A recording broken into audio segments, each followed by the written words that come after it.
Hello everyone, I am Joshua Dragon Pillow. I'm the maker of this video that you are currently watching. Woo, exciting. Um, I do have a couple disclaimers about this run. Number one,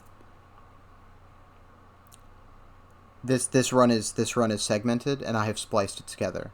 I didn't want to have to do it this way, but I did this run on emulation for a multitude of reasons, but mostly because good luck recording Game Boy Advance footage if you don't have the connector cable to rig that, which I don't. So that was kind of like never really on the table. I also chose to play it on keyboard. Choosing to play it on keyboard has some interesting advantages, but because my computer got too hot before I could actually finish out the runs, it really only can go for about an hour and 10 before it starts having issues with heat.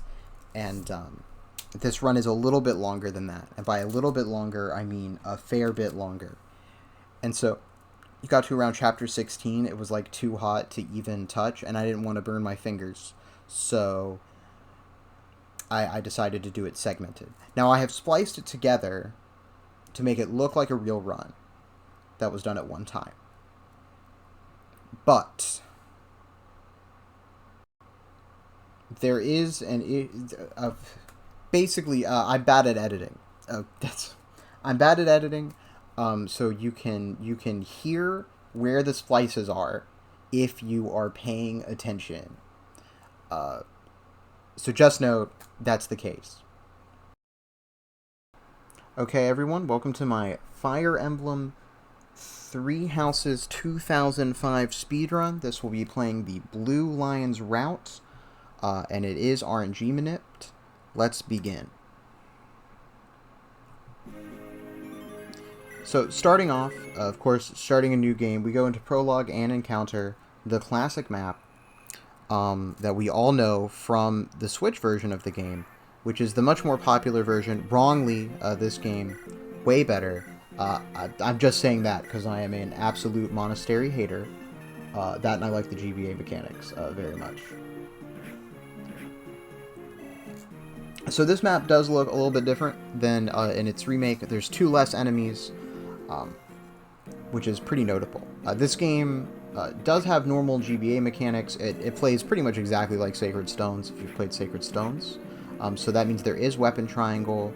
Promotions can only promote into 2 classes, except for your lords, Byleth and Dimitri, which can only promote into, as you'd expect, Enlighten 1 and High Lord, just like in the remake. And that's prologue. Prologue's pretty basic. You just put the items from the other people in the inventories, in the convoy, and you have Dimitri smoke 'em.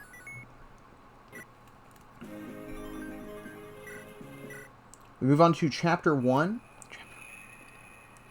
It's Chapter 1, baby. This is, of course, the mock battle that we all know. See, it even looks like it, you know? They did a really good job with the remake, especially keeping the sanctity of a lot of these levels. Here's a 24 RN burn.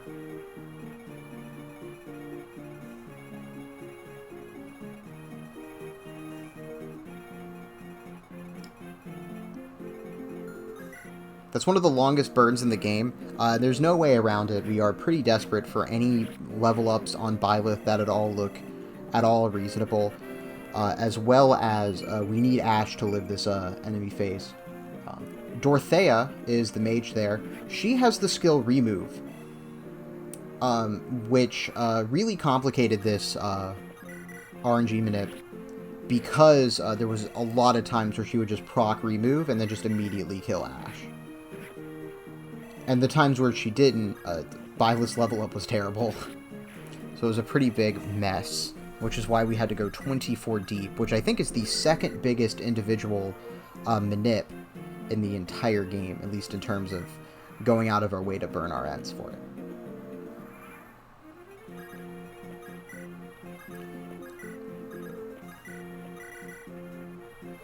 We're healing with Mercedes here because we're kind of light on vulns. It turns out that we didn't actually have to. I did have a few spare vulns at the end of the run, and I could have used them instead. But, I did it this way. And that's going to burn 3 RNs here. This is how many RNs we need in order to ensure that Dimitri does not get hit by Edelgard, who's going to come down here and throw an axe at our face. So, as you can see, we're removing 5 units, which is generally considered a lot for a speedrun. You want to be minimizing your player actions as much as possible, so that way you go faster, simply because you're doing less things. And you'll see that embodied more as we progress through this, but right now we need more guys to kill more people. We have 5 units we're moving. One is Mercedes. Mercedes heals. She won't be doing a whole lot outside of healing a handful more times throughout the run and doing some cursor wiggles for other people's level ups. Here's one of the uses where Yvonne would not do what Mercedes would do. We heal Dimitri there because he has to attack later on this turn. In fact, that is right now, after we do this minute here. Burn 5 RNs. Or is that 6? I don't remember. I just know that the diagonal line there works. This leaves Manuela on 1 HP, which is a perfect kill setup for Ashe. And we can just kind of do that. Again, really convenient RNs, as it turns out. So let's talk about our other 4 units. Annette is, we've been moving with us. She's exclusively been used for Rally Strength, which is an extremely powerful skill, which to my knowledge is exclusive to her in this game. Raphael might get it, but I've never actually used him, so I don't know if he actually gets it at any point. She's pretty much used for that. There are a few enemies that she deals damage to, including Claude on this turn. But for the most part, she's here to make other people do more damage. There's another good level up from Byleth here. And by good, I mean it contains skill and speed. Next we have our 3 other units. Byleth, Dimitri, and Ashe. So Byleth and Dimitri are 2 of our major players throughout this run. They're going to be doing a significant amount of the combat for the duration of this run. There's one other unit who we get later who will be assisting in combat as well.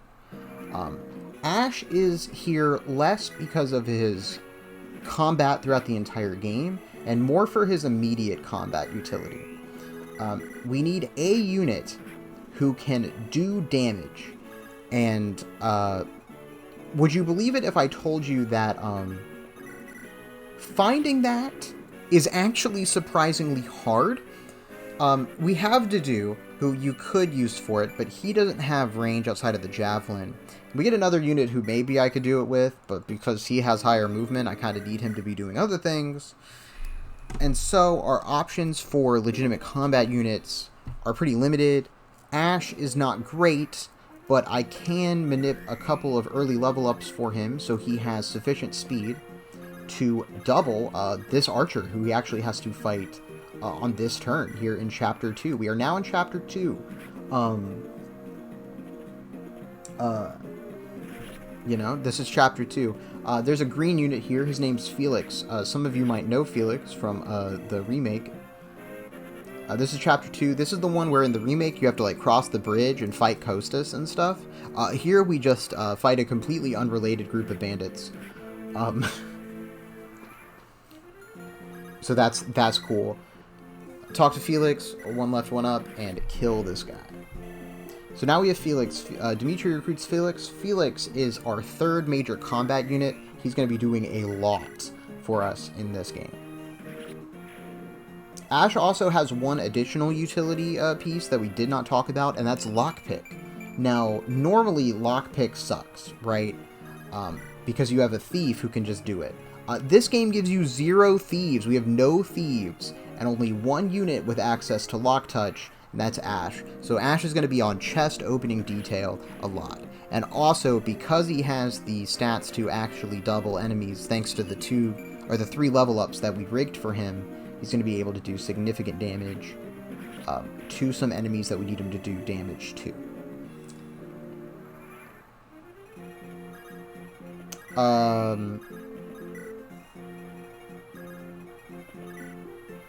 We got Felix. Felix is great. He's exceptional. He is a mercenary. So he promotes into hero or ranger. Good luck figuring out which one we're going to be promoting into until it happens.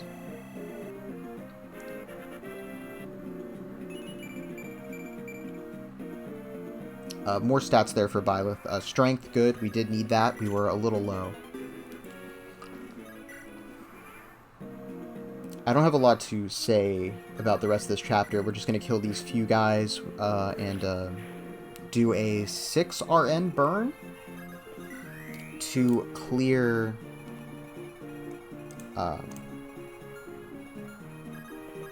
things for the rest of this turn.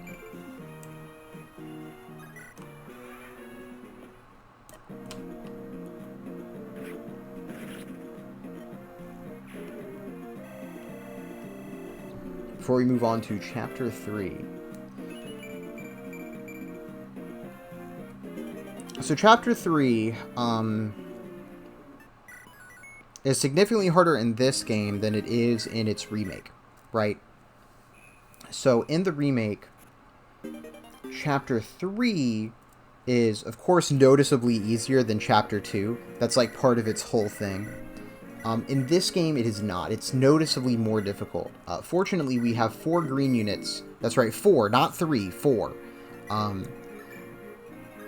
Who help us out. And by help us out, I mean waste our time. Except for Catherine, who actually does help us out. It clears out some guys for us. We actually have a 5th green unit. That guy is Sylvain. He'll be joining us shortly.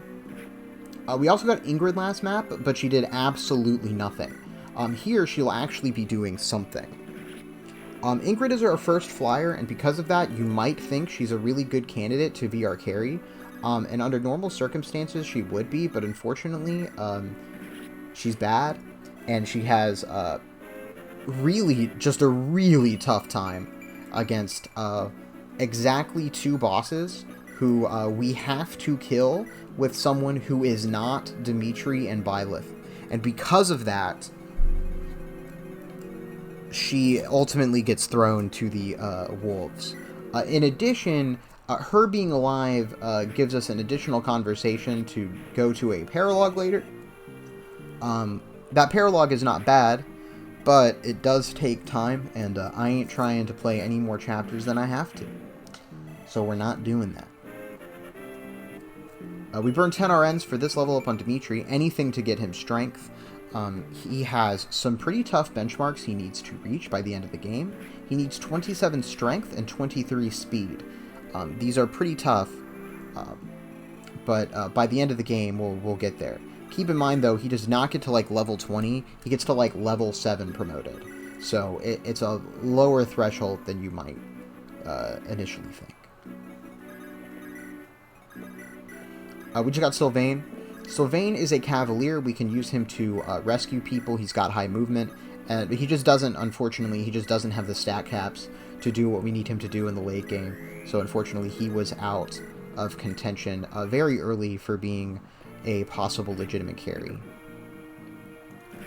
That's not to say that he isn't useful. He's about to kill this guy right now. See? His most unique and useful thing that he has is being a 7-move unit who can rescue. In fact, there is only a few of those that you get access to in the entire game. And only one, the other one, of course, being Ingrid. And those are the only 2 that you get in all of Part 1. Oh, that's not true. Well, yeah. No, because she has 6 moves. That's right. So you don't get any others, so it is a pretty tight contention. This is a 19 cursor wiggles in order to get this super sick level up on Felix here.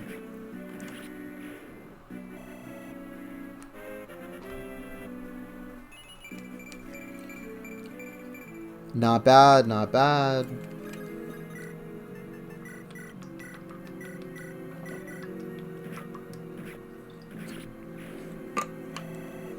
we're just going to chew through some guys, setting up this next turn pretty well.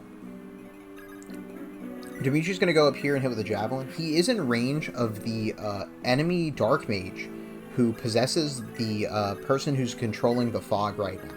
So we still have that element, just like in the remake. So they did keep that. Of course, they put the dark mage way more in the center of the map as opposed to being up here in the far right. So a pretty big difference in that. Lonato's on the left side of the map, and he actually is already here. Unlike the other game where like you have to kill the mage in order to get him to spawn. In this game, he's just here. We actually don't have to kill the mage, but we do so anyway because the positioning was really awkward.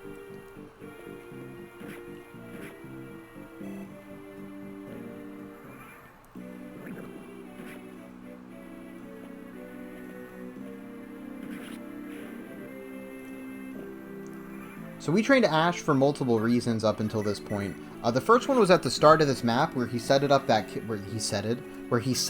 kill for Felix at the very start.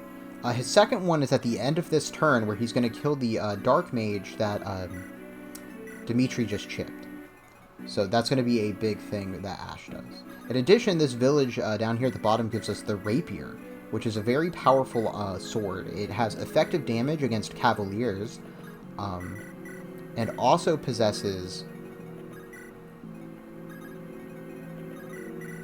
I think it's 10 crit, which is not a lot, but it is more than 0. And that is actually good enough, as it turns out. We obtained the torch from there. This torch staff is not useful. They patched out the enemy control glitch, so unfortunately we can't use it to create actor tiles. So that really sucks.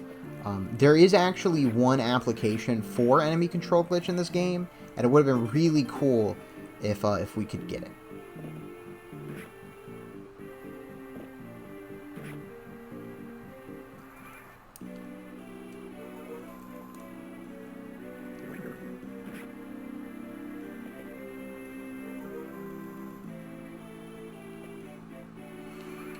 The green units have conveniently moved closer to us, so we can rescue this guy, so that way he doesn't go onto the fort, and then we can rescue the other guy who's poisoned, so that way we don't have to watch his poison and healing animation.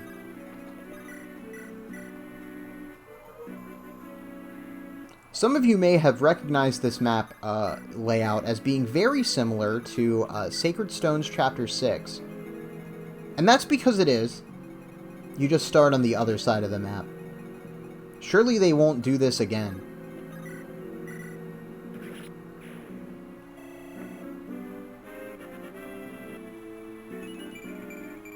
No strength on this level up, which is a little unfortunate, but we need 12 skill in order to enable the next RNG manip, which will kill Lonato. So, Lord Lonato has some of the highest benchmarks in the entire game. They're impossible to reach with pretty much anyone.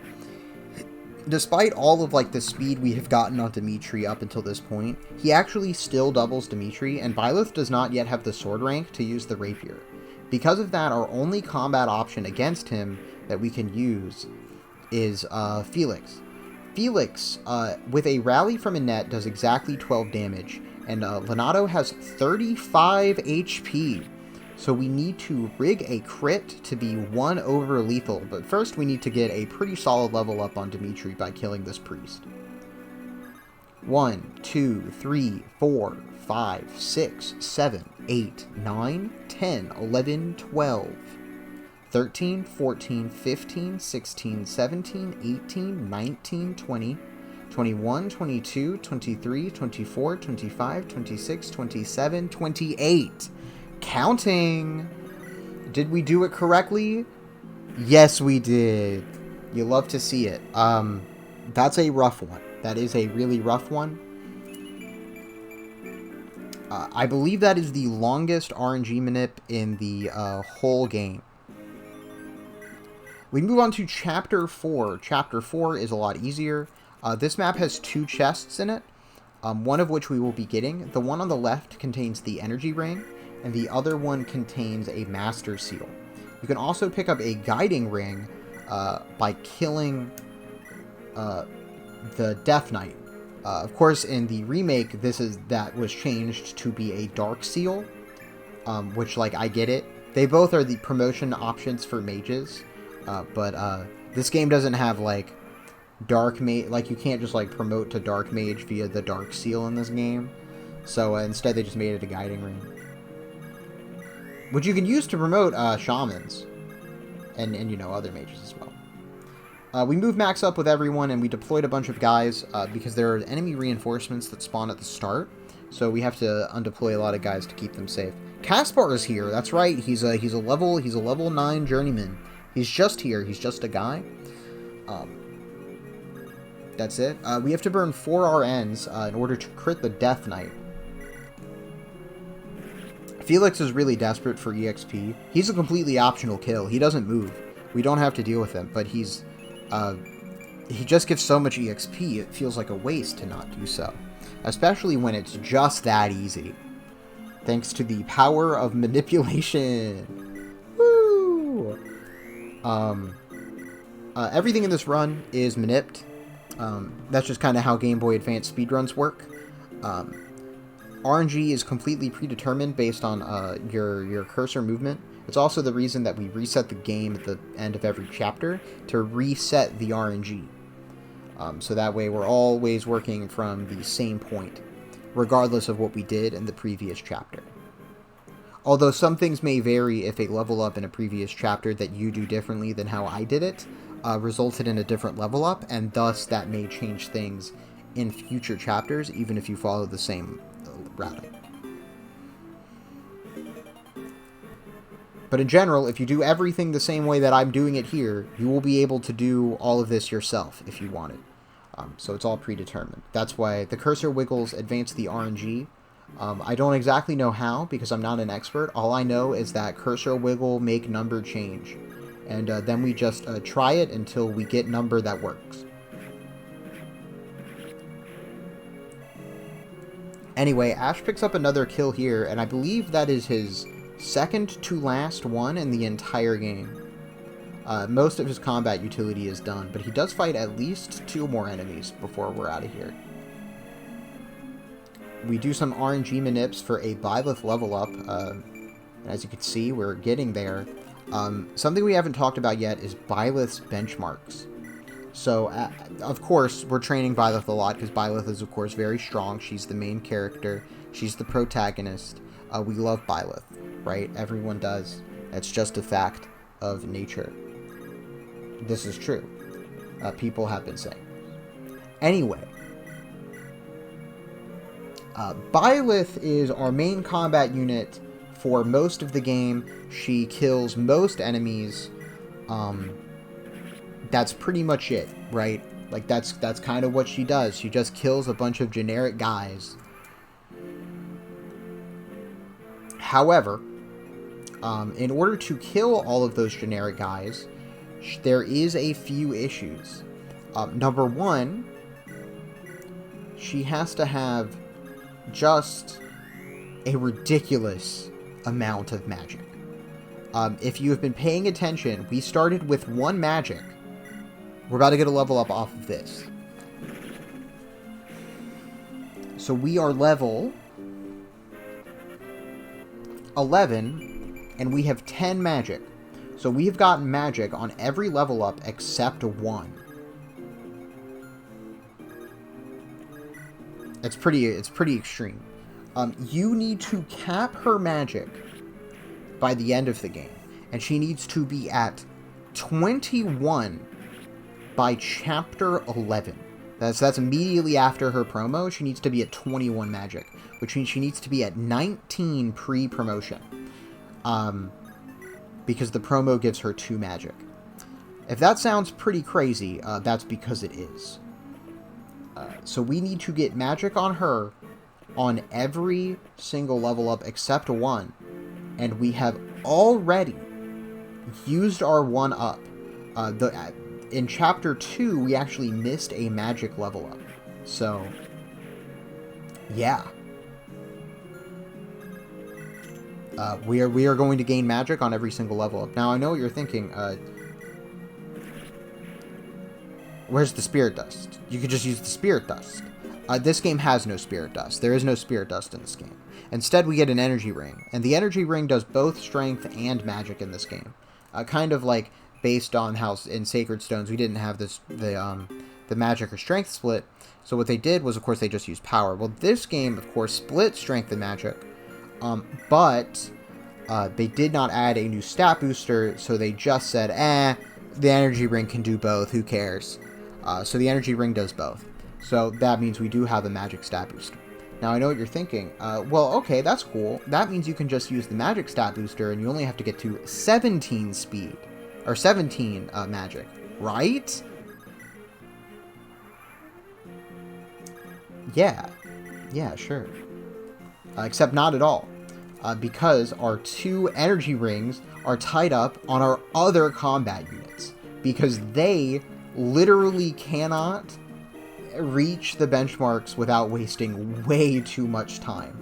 So, you know, that's that. New unit alert. So number 1, as long as Caspar lives in the previous map, he joins your team. So we have Caspar now. Number 2, new unit alert. We have Lysithea. Who is Lysithea? Well, Lysithea is a unit who can use warp. She's the female shaman next to Byleth there.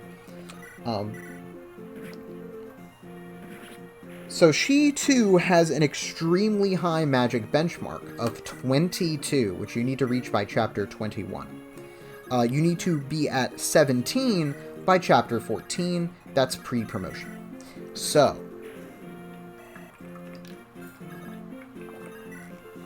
it's a pretty tough one. It's a pretty tough one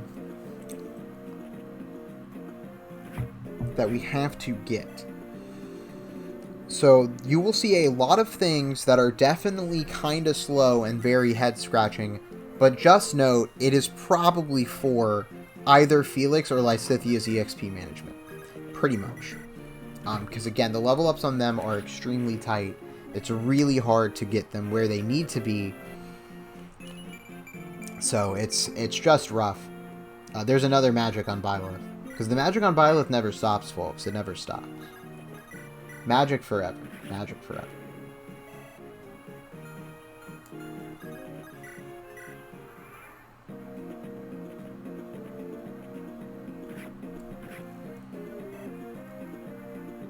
Very basic stuff here. Now you'll notice that Ingrid is at the bottom of the map, and she is she's in range of some reinforcements, and she's holding Gilbert. So Gilbert, of course, classic. He joins you on this map and then immediately dies, typically. In this game, Gilbert is extremely strong.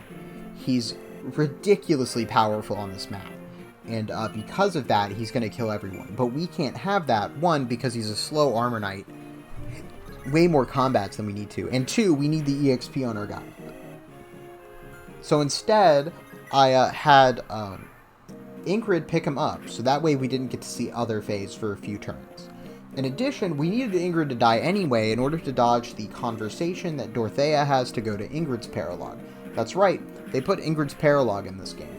And yes, it sucks. You do get Lewin, though, if you do it. And you also get Dorothea if you do it. And Dorothea is the game's dancer. So by having Ingrid die, we just don't have a dancer. We just don't have one. There's no dancer in this game. I actually messed up the RNG in this run, because Dimitri was not supposed to be able to kill that archer. He was supposed to miss the second hit. And you'll notice that he absolutely did not, and he just whacked it.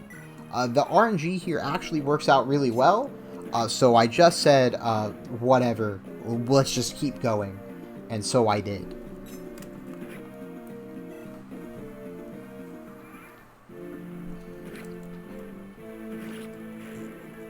I believe normally the Armor Knight on the left contains a... and normally, by normally I mean in the remake, since that's the one that people know, right? That Armor Knight contains an accuracy ring. In this game it is a skill book, and we are definitely gonna make sure that we get that. We're gonna give that kill actually to Lysithea, because she is pretty desperate for EXP. You know who's also desperate for EXP? Felix. Still marching everyone else over. Ash is just chilling at the bottom of the map. He's going to be burning some RNs for us later. His only purpose on this map was to chip one enemy for Lysithea's to kill them. Another big difference between this game and its remake is the number of warp uses you have. So there's 3 units who can use warp, just like in the remake, not including DLC. And those 3 units are Lysithea, Lindhart, and Manuela, right? Just like, you know, in the remake.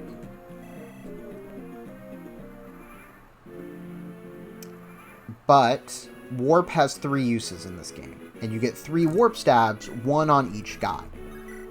So you only have 9 total warps. So we have to be really careful about where we use them. And I chose not to use one on this chapter. I definitely considered it. This is a chapter that is pretty long, as you can tell. We spent quite a bit of time here on this one. And the reason I chose to play this one out is because it's got a lot of EXP on it. It's got a lot of EXP on it. We've had multiple level ups this chapter. We're about to get 2 more before we close out, just off of Miquelon, because Miquelon has 2 forms. Also, the Lance of Ruin. So just like, you know, in the remake, Lance of Ruin has the Devil effect, but the Devil effect in that game is just 10 damage after combat. You know, and of course that's 10 damage after combat if you don't have a crest, right? In this game, the Devil effect is, you know, luck % chance to kill yourself. Or, my bad, 31 minus luck % chance to kill yourself. And, well, you know, it's really cool, isn't it? We just Iron Sword crit Miquelon's Black Beast form, even while it's on the throne, and just completely take him out here, with a great Felix level up to boot. We'd get the Lance of Ruin ourselves. This will be used by Dimitri at a few points, but it murders itself during the time skip, so we only get to use it for a little bit.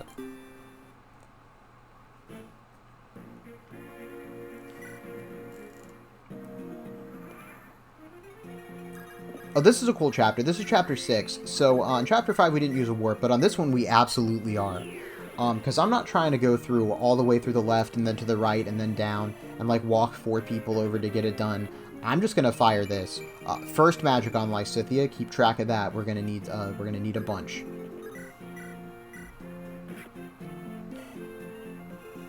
We do burn 1 RN here. This is actually a holdover from a previous route where Byleth actually gained a level up here. But we actually found a way to get Byleth slightly more EXP this time. So that doesn't happen. Felix, of course, has enough damage that he can just kill this guy without a crit now. He can just do it raw. And that's the end of Chapter 6. We're moving on to Chapter 7. So Chapter 7 is, of course, Gronder Field 1. And just like before, it is still Gronder, or just like...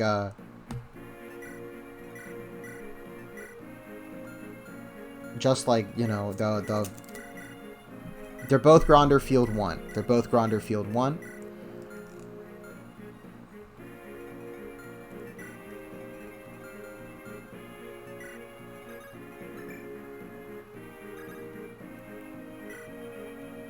Anyway, I mean, it's, you know, I don't know what to tell you. So the big difference, of course, between the remake and this version is...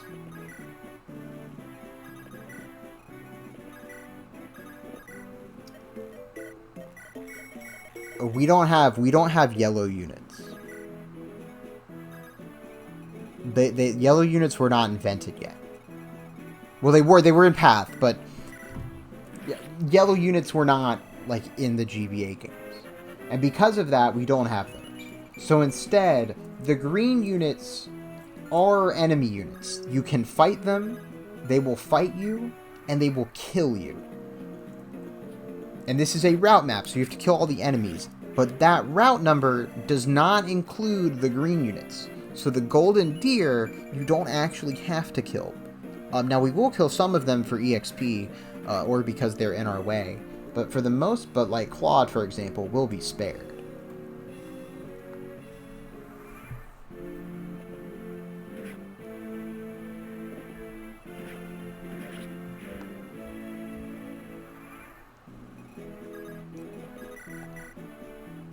If I recall correctly, this is Mercedes' last heal of the entire run. No, that's not true. She heals one more time this map. What am I talking about? You'll notice that we deployed a Caspar, which might seem a little strange, but we need Caspar to recruit Lindhart. And Lindhart is on the Lindhart's on this map. He's recruitable on this map, and you recruit him by talking to him with Caspar. Caspar is a level 2 journeyman. This is a glitch in the game's code. He's supposed to be level 9, and if you recruit him on his join map, he joins at level 9. But if you don't do that, he joins at level 2. So we just have a level 2 Journeyman Caspar with level 9 Journeyman Caspar stats. And believe it or not, I was actually considering Caspar as the carry for a time, because he has theoretically really high stat caps in like Berserker, right? Berserker's a great class. He's got like really high stat caps in that. He gets the extra crit from Berserker. There's like a lot of reasons why you might want to do that. But man, are his growth rates terrible. They're just so bad. It required so many manips to get him anywhere close to playable. And you still have to go through all the stuff that you have to go through with Felix on Chapter 3 anyway. Because like that's how you kill Leonardo. So I was just like, I just kind of was like, no, I'm just gonna commit to Felix. I mean, he's already like online. I don't want to have to recruit this guy and like train him like all throughout Chapter 5 and waste like a whole bunch of time for what is like probably still going to end up being the same speed, if not slower, than just using Felix.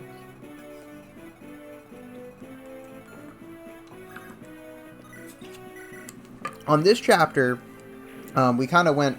You know, because I have to go through the menus quickly. Something that I completely forgot to mention is we have Flane. We have Flane.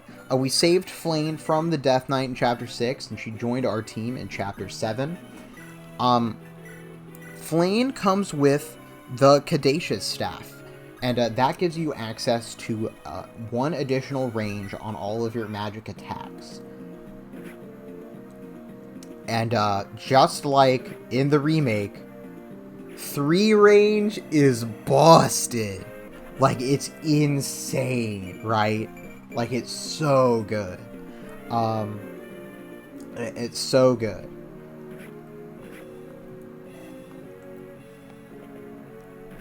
And Lysithea is going to use that to great effect. On our next player phase, she's going to kill the fighter that just attacked Dimitri from 3 range. And we're going to, you know, use 3 range a few times throughout this run. We're going to use it a lot on Byleth, because the Enlightened one, of course, gains access to magic, just like it does in the remake. See, they're the same game if you squint really hard. So the green units, despite being enemies, can actually walk through your units, so you do have to be really careful about your positioning, or else you are going to be in deep trouble. I had a hard time remembering of whether or not I was supposed to move left. I am.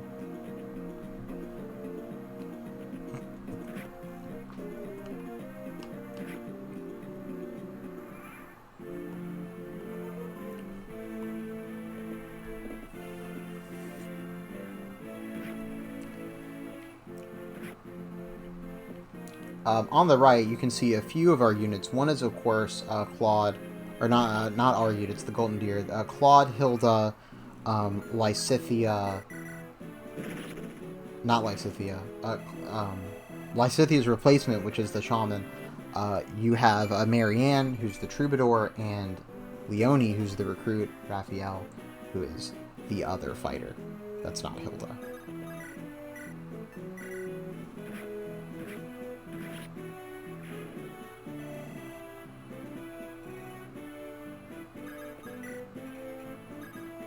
We formed the line of destiny with our 4 units that we've been using this chapter. Linhardt's going to go up and attack Caspar, which means we're pretty close to the end of the level, since we're baiting him over this turn. In fact, by pretty close to the end of the level, I mean it's the last turn of the chapter.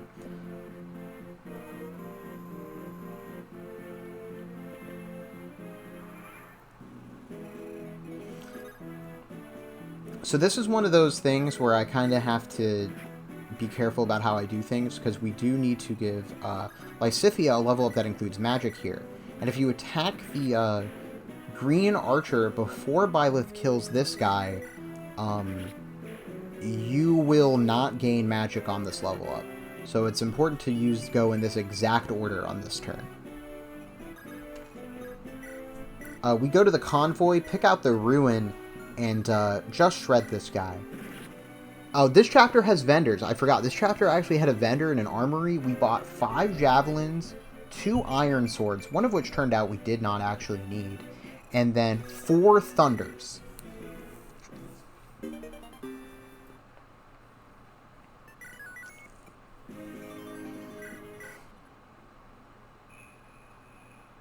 We've now entered Chapter 8. Chapter 8 is a pretty sick 2-turn. It consumes 2 warp uses, however, which is not exactly pretty. We swap out some units for these new units that we just got, which are Ignatz, Linhardt, who we just got, and then we got Ignatz and Raphael on this previous map. So Ignatz is an interesting unit. He has really terrible abysmal growth rates outside of strength, which his strength growth is pretty high. But he also gains access to rally speed and rally dex, if or not dex, rally skill. My bad. To rally skill if you get him high enough leveled.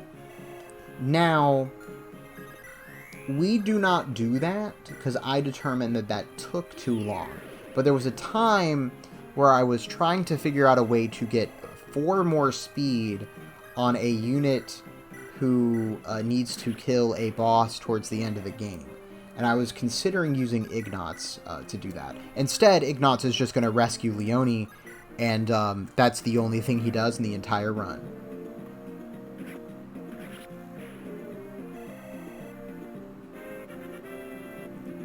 We burn 3 RNs here to make sure that the child in the top right lives.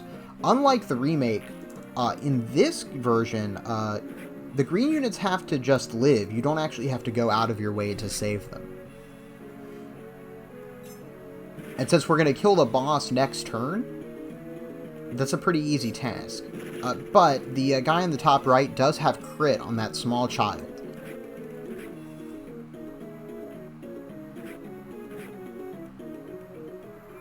In the previous map for winning, we got the Bright Lance. That's going to be useful next chapter on Dimitri. That's why I mentioned it, the Bright Lance. We use the Creator to kill this guy before burning 3 RNs to get a magic level up on Lysithea. Then we're going to warp Dimitri to get that magic level up. Also because we need Dimitri down here. Then we have to burn 3 more RNs, so that way Dimitri does not get absolutely rocked by a critical hit.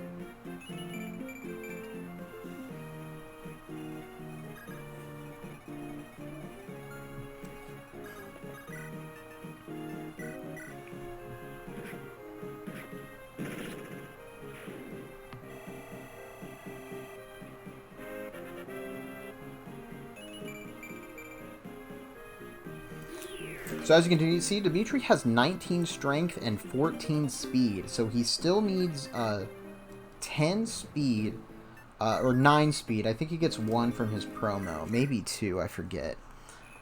So he's definitely still up there. Or my bad, not 9 speed. He needs 9 speed, because he needs to hit 23.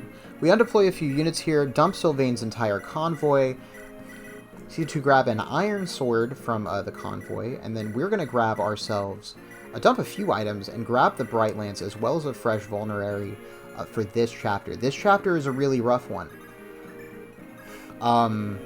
as you can see, there's a lot going on. So in the remake, you're fighting beasts here. You're fighting like Miklon black beasts here. And in this game, we obviously don't have giant 4 health bar beasts. So instead, we're just fighting zombies. We're just fighting zombies. They were summoned by those who slither in the dark. Which, like, let's be real. Low-key, that's completely on brand, right? Like, is Nemesis not a zombie? You know, if you think about it, Nemesis, of course, they revived him. They revived the original 10 elites. And, of course, Verdant Wind and the Verdant Wind ending. So, like, this is kind of on brand, if you think about it. And a couple of things that obviously are a little different, because we have to fight a giant swath of zombies as opposed to like 5 dinguses with 3 health bars apiece. This becomes a lot more difficult. Also, can you believe that we are getting there on magic, by the way? This is like incredible. Byleth's about to actually pick it up. I think on this map we pick up the 19th magic. It took the entire run to this point, but we are going to make it there. So the Bright Lance acts as the same way that the Blessed Lance does in the remake. So it actually heals you. So Dimitri's going to get healed for free by the Lance. He's still going to have to pop a Vuln, though, because it only heals by 10.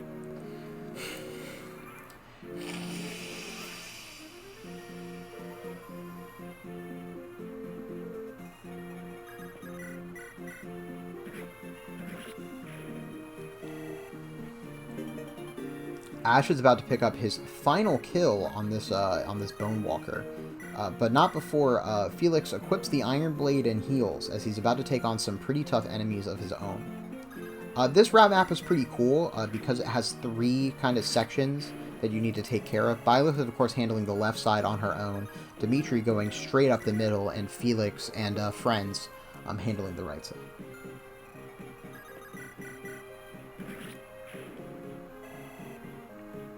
Byleth's going to need a little bit of help from Annette, though, as Byleth actually lacks the power, despite having 18 strength, to one-round this right. I believe that's what they're called. WRIGHT. I believe that's how these promoted Bone Walkers are. So, in order to actually kill him, you need 19 strength with the Steel Sword in order to actually pick up that kill, and Byleth does not have that. So instead I just use the Iron Sword for the increased accuracy, and have the net come in for the assist here. Like, see, look at that. Like, we're nowhere close. Even with 3 more damage from the Steel Sword, we are 1 short. Of course, now, of course, you know, we'd be able to do it, because we gained the, whatever. Did you know that Byleth's highest growth rate is res at 60%? That's crazy, right?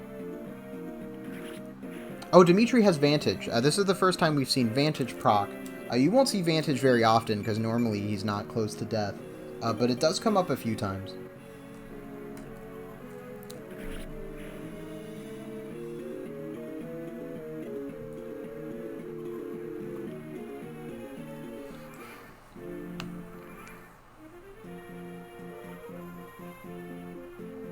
Here's Annette's only kill, which I spoiled, like, a minute ago.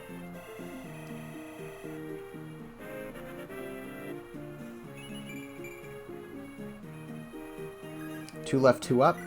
Equip Steel Sword, heal. Woo! Exciting!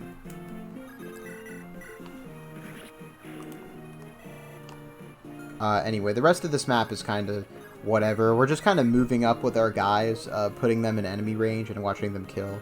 We do need Ash to pick up a item here, though. This chest contains the Angelic Robe. That's right, the Angelic Robe. We do need that in order to ensure that Byleth lives some combats later. But we can't give it to her immediately because the way that the enemy targeting works, I guess.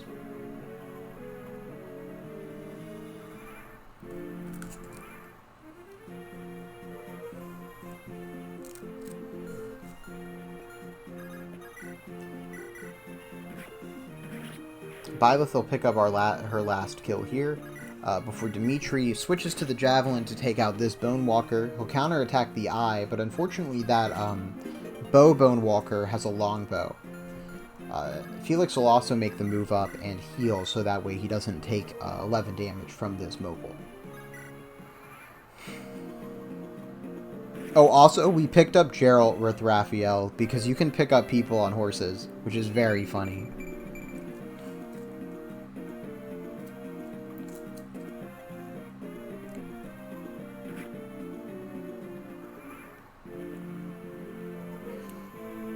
Anyway, I guess I can, story bomb you. So, while we're just kind of, like, chilling here talking about a whole lot of nothing.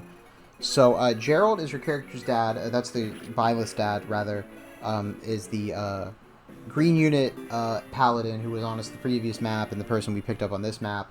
He just died. He just died. He was just killed, by some, assholes who are summoning zombies. Those are like the zombies we just fought. Also the people who made all the villagers in the previous map go insane. And also may or may not be related to the people who kidnapped Flayn in Chapter 6. So now we're roiding up Felix with all of our stat boosters. And now we're going to promote him with the Master Seal. So that way he can take vengeance on Byleth's behalf. Because reasons that you'll see later on in this chapter. We just promoted him to Ranger. That's right, we promoted him to Ranger. So remember how I said that I needed a way to get 4 more speed to a unit? Hero speed cap is 26. 26 is not enough for what we need. It's really frustrating because I would love to go with Hero because man is the hatchet such a good weapon. But we need the speed, man. We need the speed. So Ranger it is. Ranger speed cap is 30, which, believe it or not, is still not enough for what we need. Luckily, we get access to a speed ring, which will finally solve our speed problems. 31 speed. That's the benchmark. And Felix can reach it, but only in Ranger.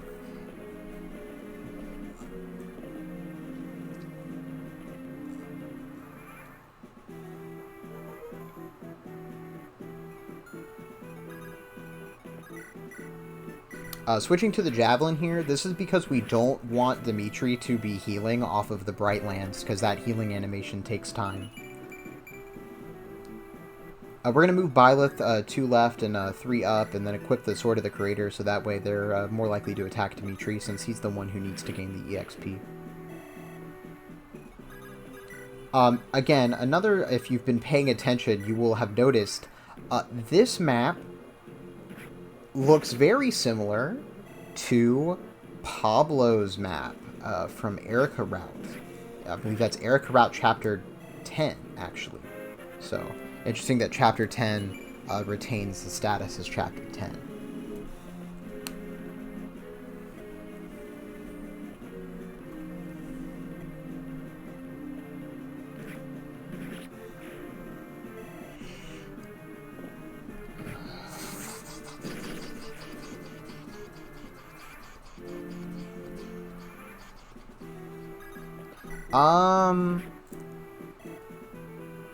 You know, this is another one of those where we do it in this order, so that way a unit gets a different level up. In this case, that's Dimitri who's going to be getting the different level up.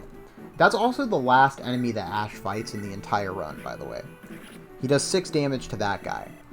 That being said, he has one more thing to do for us on this map, and that's to unlock a door. So in this map, as you know, if you've played the remake, you know it's a 2-phase battle. The first phase where you kill Kronia, that's the assassin, and the second phase where you kill Solon.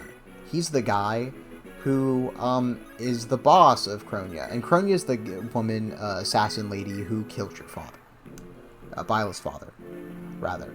I say you because like Byleth is like the self-insert character, so that's like what I think of. Even though she like kinda isn't, it's like really weird. Cause like in the remake, you know, you get to like choose his or her gender and like the name as well, so it's like kind of you, but also there's like no customization options. So like, is it really supposed to be you? You know. Anyway, Solon is supposed to spring a trap after we kill Kronia, but first we have to turn on this animation to watch Kronia get absolutely smoked.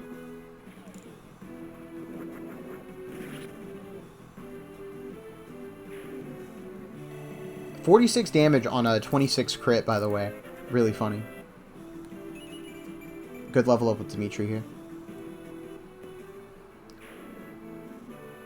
And here's the Byleth level up, promoting from that into this.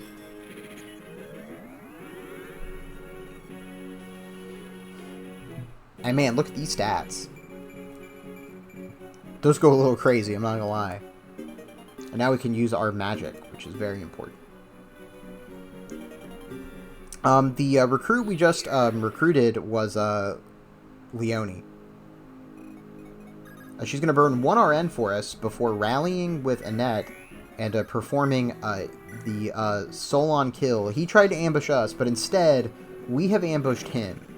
So you can't stand on the tile that Solon spawns, because if you do, he will never appear, and then you soft lock yourself. Because this is a defeat boss map.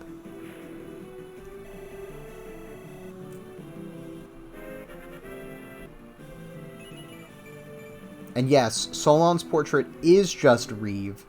And yes, that is actually very fitting, if you think about it. Next we move on to Chapter 11. Chapter 11 was a surprisingly difficult chapter from a where do I find the proper RNG perspective. It took me several tries before eventually settling on this. And this worked out pretty well. I was trying to get way too cute with it, with the original routing, not resetting the chapter because the RNG was marginally more preferable if you didn't. But as it turns out, all we had to actually do was make sure that Dimitri had an additional point of speed. Which we did. There's also no speed wings in this game, which really sucks. So we can't patch up anyone's speed. You just kind of have to rig it. Or get lucky. Anyway, easy crit there with Felix before we go straight onto the pillar on the left side of the map with Dimitri. So Dimitri's just going here because it's a relatively safe place. Also, we need to pick up some additional EXP for him so he reaches level 20 before he promotes. So we can get, I believe, additional speed. I don't actually know if we get speed, but that's the goal. I'm trying to get speed out of this.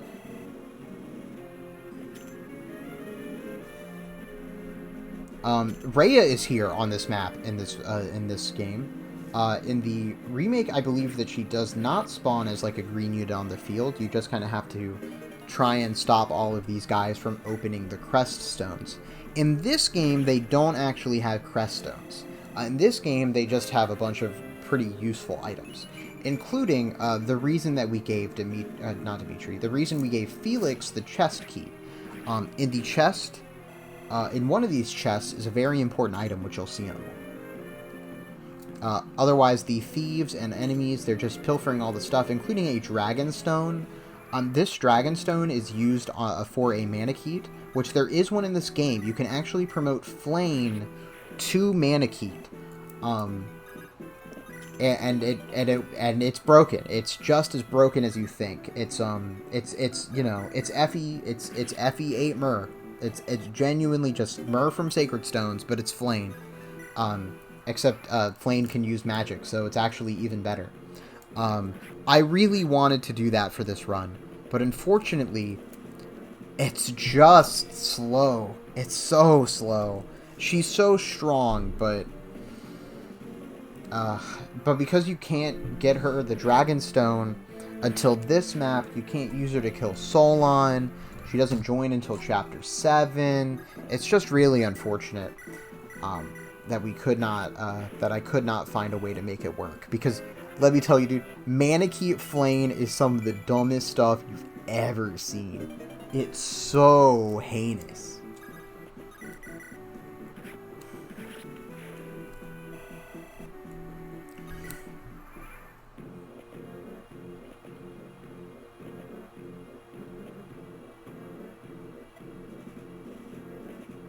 They did a really good job remaking this map. I mean, this map looks good on this game, but man, the remake really like outdid themselves with how pretty it looked.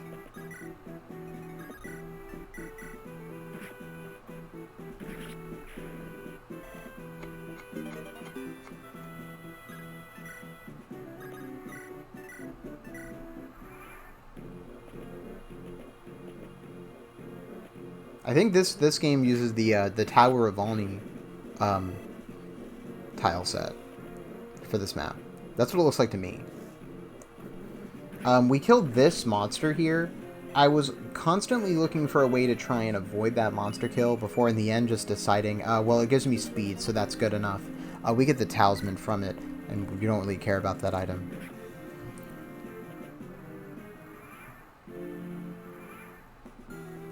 We burn some RNs here, 1, 2, 3, 4, 5, 6, and then we fire this straight into Edelgard for this one round. Edelgard can high roll. I don't know what like determines that, because I've seen it happen before. So 19 magic just to be safe. We could have gotten away with 18 on this run though. Before we move on to Chapter 12, we are getting there. We are past the halfway mark. So that's pretty cool. We're going to pick back up the Iron Blade. Something I haven't really commented on, because it hasn't really just come up, is that Felix's starting inventory contained an Iron Sword and an Iron Blade. And I gotta say, this is the most usage you will ever see out of the Iron Blade. Because we are down to 14 uses on this thing. We have been using it a lot. So that's really cool. And it is actually important because he does need to reach S-rank swords by the end of the game. Here's a 3 RN burn in order to hit this guy from 3 range with the Thunder Tome.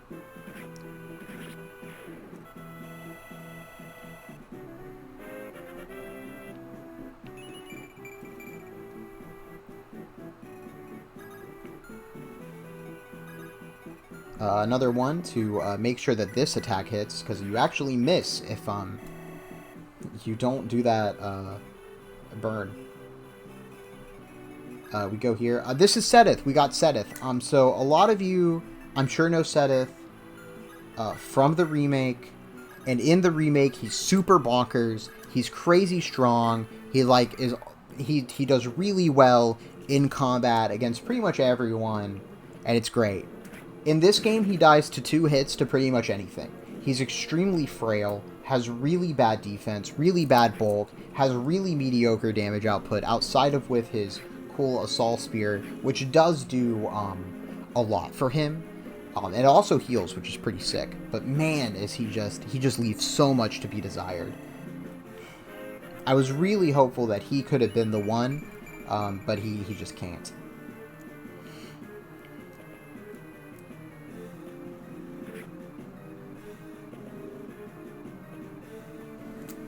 But it's like it's just like a night and day difference. I think he's probably had the biggest buff going into the remake. They really did him the justice that he always deserved.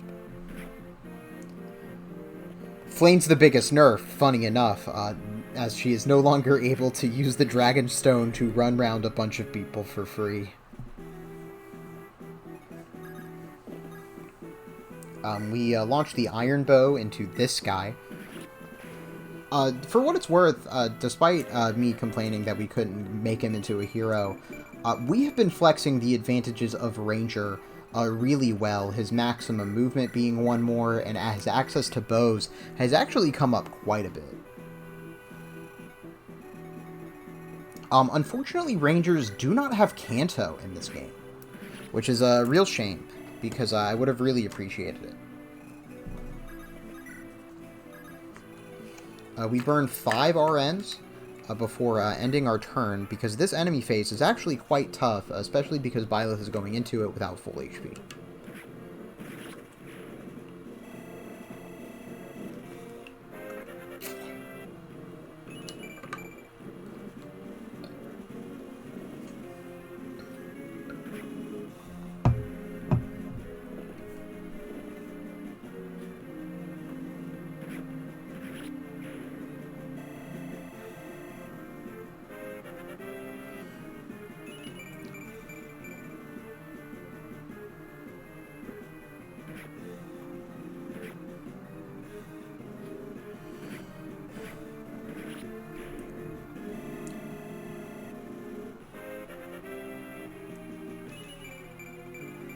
Really sick level up there.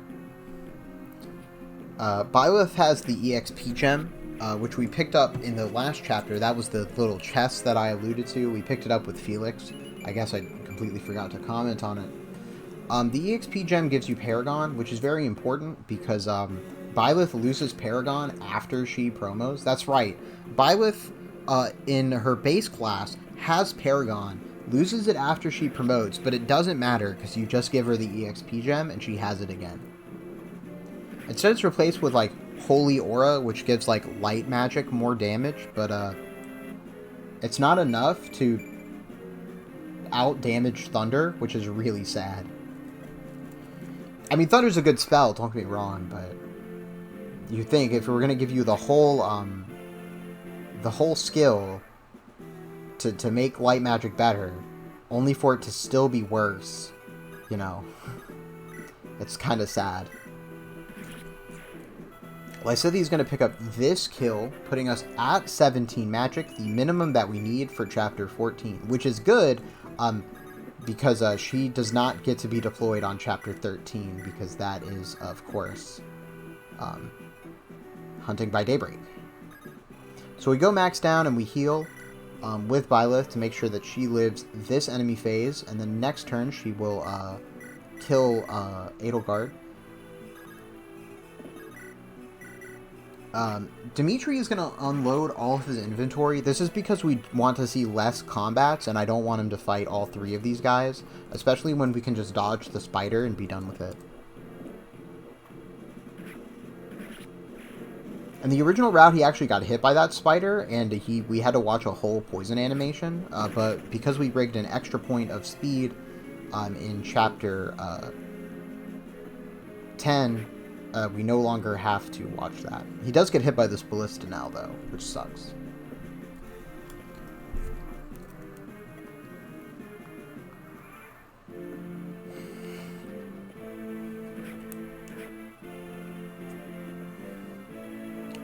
Manuela heals this guy, which sucks. Then we proceed to put items back in Dimitri's inventory.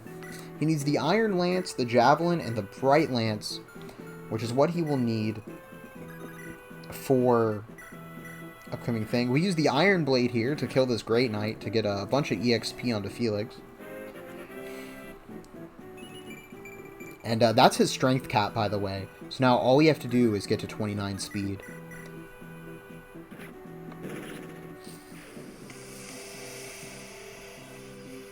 Completely shredding Edelgard, Byleth is. There's 28 magic. That is one below her magic cap, I believe, so we are really making progress. A bunch of enemies spawn in this cutscene. Dimitri gets promoted via the powers of Pure Rage, and that's the end of pre-time skip.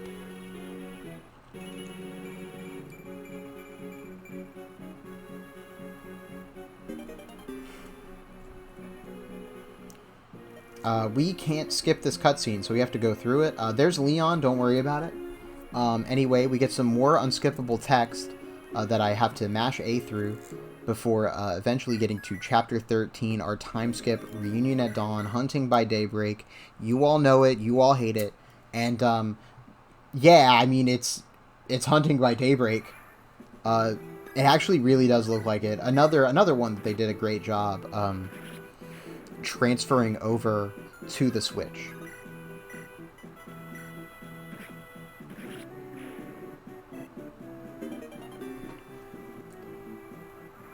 So you'll notice that we're running out of thunder uses We need to set up a 2-use thunder, believe it or not, for Chapter 14, and we don't have one, so we're going to have to fix that very soon.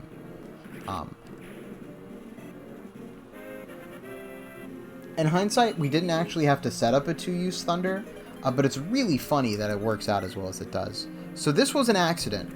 I was supposed to send the silver sword to the convoy, not the thunder. But because I sent the thunder, it means that we now have a 7-use thunder in the convoy. Now, why does that matter?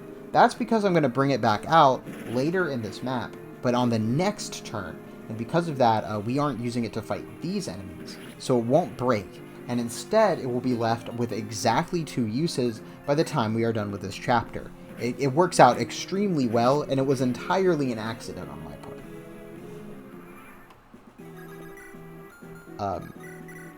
We're just going to attack here.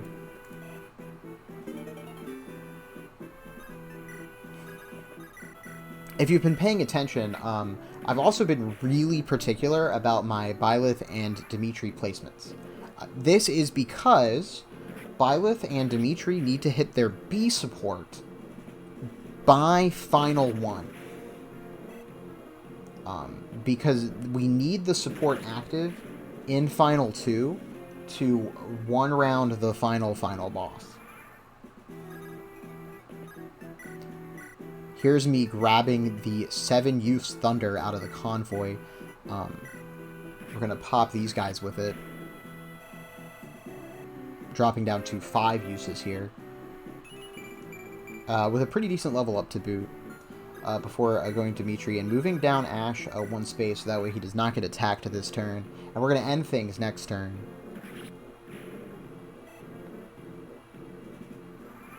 But not before doing the most cramped RN burn you've ever seen, before trading over this EXP gem, killing this guy with Dimitri to get him 1 more level up before he has to go do his biggest part of the entire run next chapter.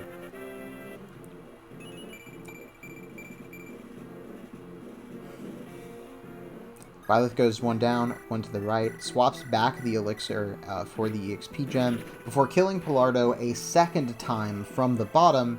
Thanks to our 3-range magic, we can do this very easily. You also pick up a speed ring. We'll need that for Felix later.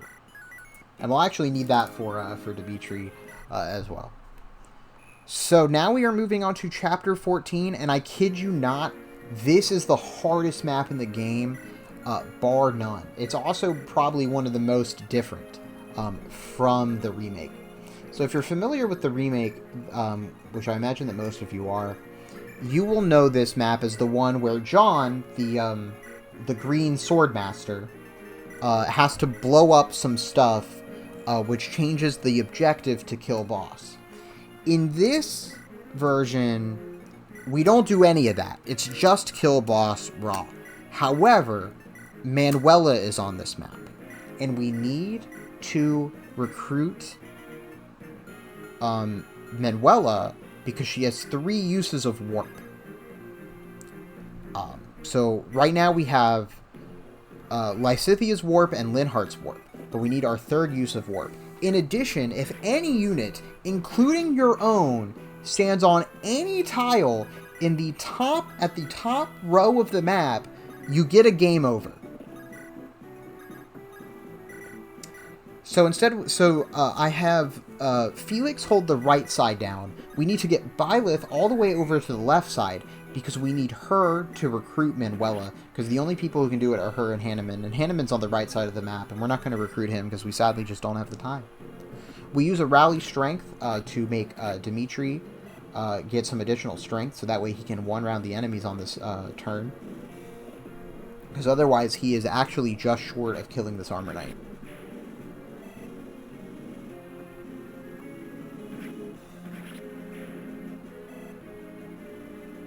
We did give Dimitri the EXP gem. This is because he's going to be seeing the most combat on this map.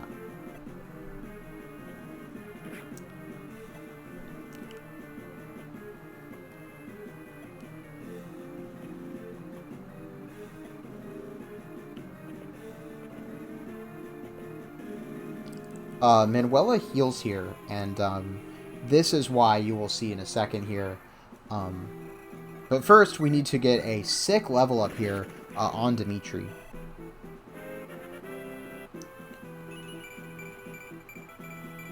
Yeah, very nice. Just so good. Seteth is going to take out this Armor Knight. He has to dodge one of 2 attacks over the course of the next few turns.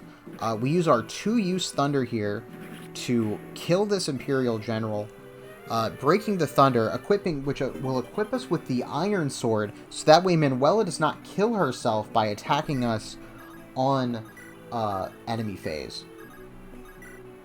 Before we have do some other movements to get some other people in position, and of course killing this guy with Felix, and then doing some RNG manips in order to make sure that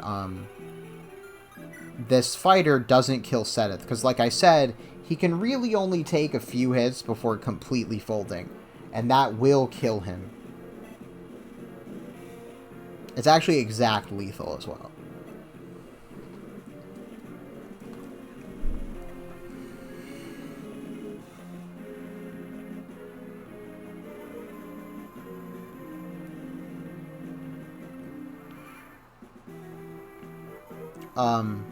As you can see, at some point we recruited Marianne.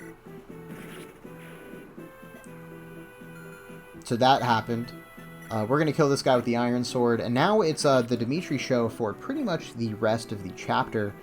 We're going to move her to the right, which I believe is related to something that I think no longer actually matters. Before warping Dimitri down to the bottom of the map. Where Rudolph is. Since now we've stabilized up here, we can get for go time. Make sure that Lysithea has Flux equipped, or else she gets one-rounded by this archer, and we can't have her dying quite yet. Switch to the 20-use Javelin here, so you have enough Javelin uses to get through this enemy phase, before sending men to the convoy, and hoping that we live. I'm a little surprised that this one actually worked out as well as it did. As you can see, we don't have the juice to kill this Armor Knight, which is a little unfortunate, but we do have the juice to take out everyone else, provided we don't miss. But unfortunately, we're facing weapon triangle disadvantage against a whole bunch of these fighters. But as long as we kill enough to not get blocked, so we can still attack the boss, we're golden.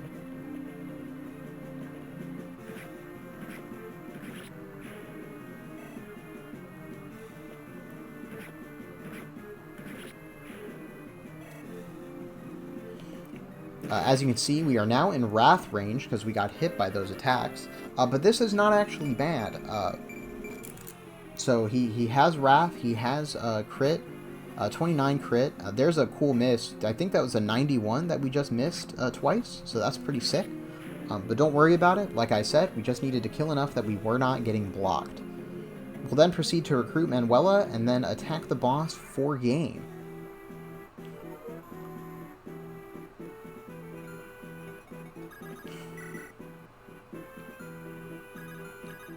We burn a few RNs here. That RN location is just kind of really awkward to burn at. We don't crit the first one, but we do crit the second one for the close. And that is the hardest map in the game. That map truly was just an absolute massacre to figure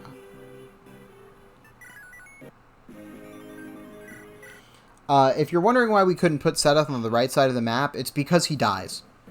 Also, we need Kanto. To get to the position that we need, and also drop Byleth.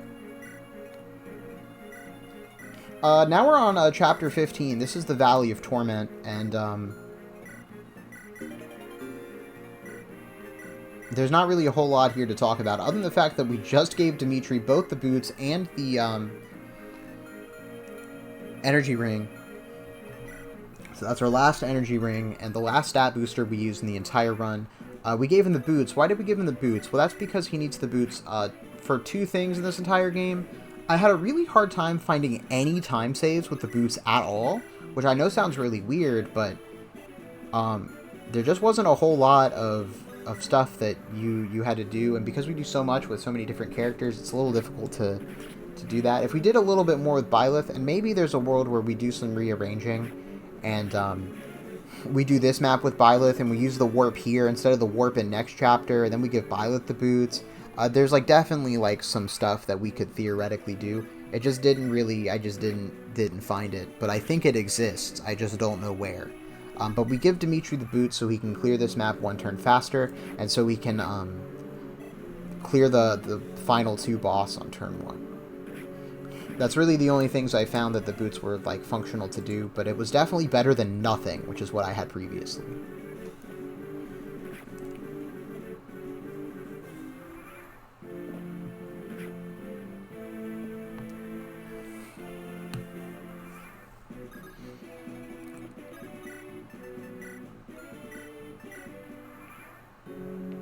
This chapter is pretty fast. We get Alois here at the top of the map, as well as Rodrigue. And this random green unit who's also there.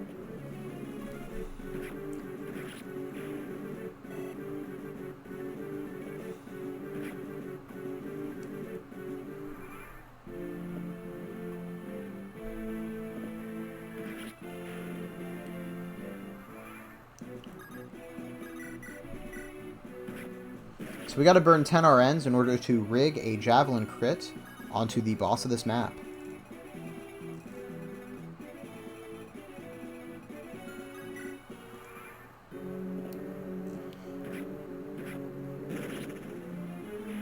Before taking down Gwendol and making it to the next chapter, which is chapter 16. But first we get to the Ariadbar as well as the Aegis Shield, which is of course the Felix weapon, Felix's shield, which we will immediately not give to Felix.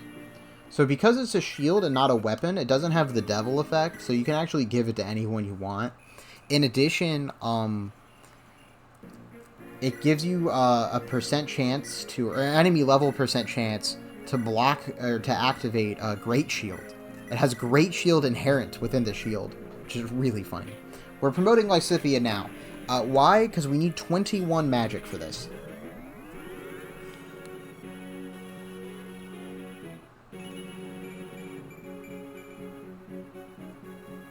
So there's an argument to be made that you'd actually do the warp in the previous chapter, but I couldn't find a warp in the previous chapter that actually would have saved any like turns over what I just did. So instead I chose to use it in this chapter, where I did find a warp that saved 1 whole turn, which isn't a lot, but is something.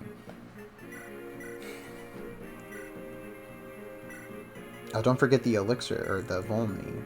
This one was always a task. We also grabbed the energy ring. Byleth's the major player on this map. We also need to grab the steel sword that we got from before. I actually don't even remember when we got this steel sword. But we do have it, so I'll take it. Actually, yes, I do. That's the steel sword we get from Sylvain at the beginning of the game. Anyway, we do some movements here, like having Ash burn 8 RNs in order to set up the worst manip you've ever seen. Because it doesn't even get around all the great shields. You'll see in a second. It's so bad. So I went to about 45 RN burns to try and manip this enemy phase so that there was no great shields that procced, and we still got a good Byleth level up, and I just couldn't get it. This was the best I got, which at the very least puts us in a position where on the next turn, all my units can still get to where they want. So on turn 3, everyone's going to be in the proper location, but I do have to kill this guy.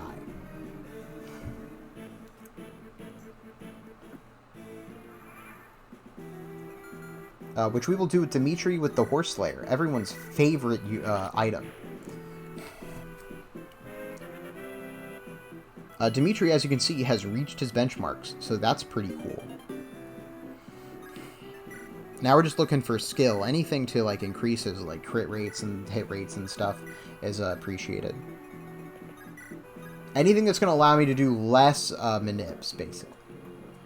Because we're going to get close to the end. I kind of want to do as little rigging as possible at this point. You know, the less complicated we can make these chapters, especially towards the end, the better it'll be for future runs as well. Because it would suck to, like, have to reset this late because you did one RN too little or too much. So I wanted to cut those out as much as I could from this point in the game. We get sure-shotted by this sniper, which is extremely funny.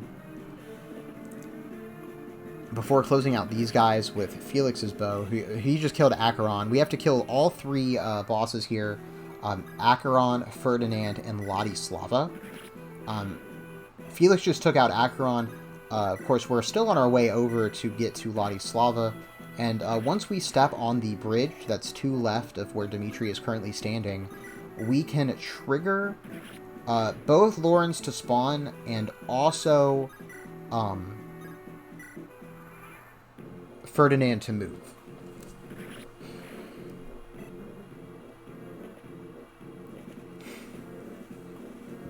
Why do we need Ferdinand to move? Great question. So, you know, we need Ferdinand to move so that way he's closer to us killing him. And I mentioned 3 bosses, not 4. Laurens actually can survive this map, and if he does, you get his stuff. You not only get him to join you, but you also get his stuff. And I mentioned his stuff twice because his stuff is infinitely more important than him. He comes with a staff we'll get to when we get to, actually. I'll just leave you all in suspense as to what he comes with that could be so good.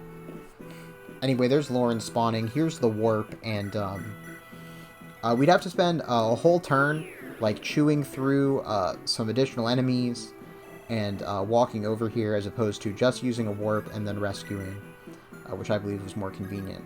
It also sets up really well for that Luna proc, so that way we don't get hit on the counterattack and have to watch Seth heal. We swap to the Fresh Thunder before bopping this Shaman just because he's a convenient guy to kill, and then ending turn and hoping we don't die.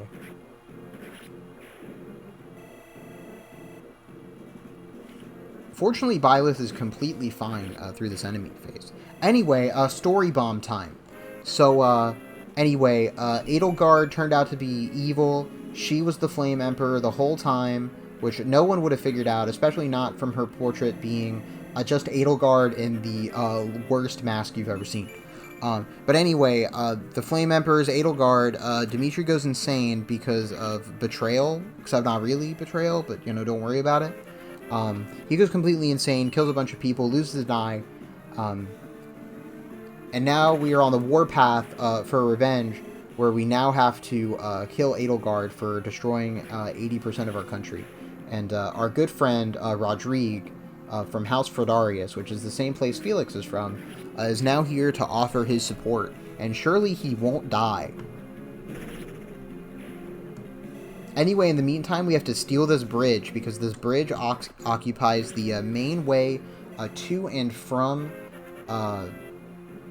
Alliance territory and also the Empire, and it's the most convenient way in, because the other way is occupied by completely ridiculous mountain ranges, and we have no good way to access it. So we're just illegally crossing through Alliance territory. Don't worry about it. It's all good.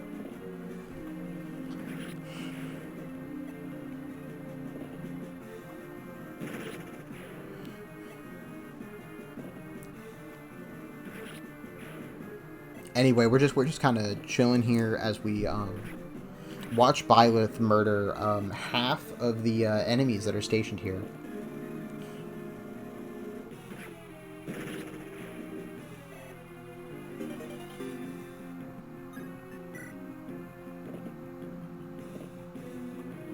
I've actually not been paying at all attention to these level ups. I just assumed that they were good enough. But they're not good enough to one-round Ladislava, because her benchmarks are literally one-roundable. You cannot one-round Ladislava with Byleth. Unless you have, like, the Worm Slayer, which I did not. We swap once again to the 34 use Thunder to kill Ladislava, and then we once again end our turn, but not before getting our final level up, which is plus 1 HP. We also get the Philly Shield. Ferdinand is still here. He's right above us, and he's going to throw himself to his death. You can actually recruit him if you have Dorothea, but we did not do the paralog to get Dorothea.